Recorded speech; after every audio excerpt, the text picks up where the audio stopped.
Three men hoping to work closely with the president as a U.S. senator representing Wisconsin brought their campaigns to our area this afternoon. Republicans Dave Westlake and Ron Johnson are seeking the nomination to oppose incumbent Democrat Russ Feingold in November. Fox 11's Becky DeVries tonight brings us what all three had to say while stopping in Ashwaubenon as You Decide 2010. At a forum sponsored by a number of groups concerned about aging and disability issues, candidates for the United States Senate talked about Medicare, Social Security, and the economy. Even talking to a group on the aging today, the economy is still a huge issue.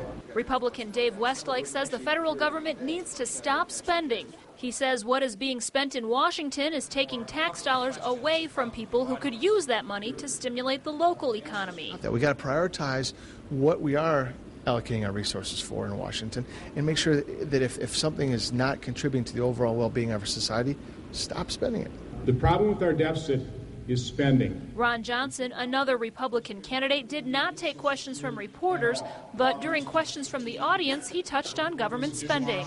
We've doubled spending. That's the problem. That's what needs to be addressed, not increased taxes.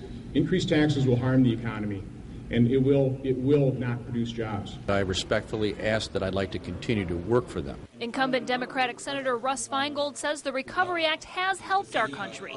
President Obama signed the act into law last year with the intent of creating jobs and spurring the economy. We have passed the HIRE Act, which is a bill that provides any employer who hires somebody who's been laid off more than 60 days a break on their payroll tax. I want to do more of that.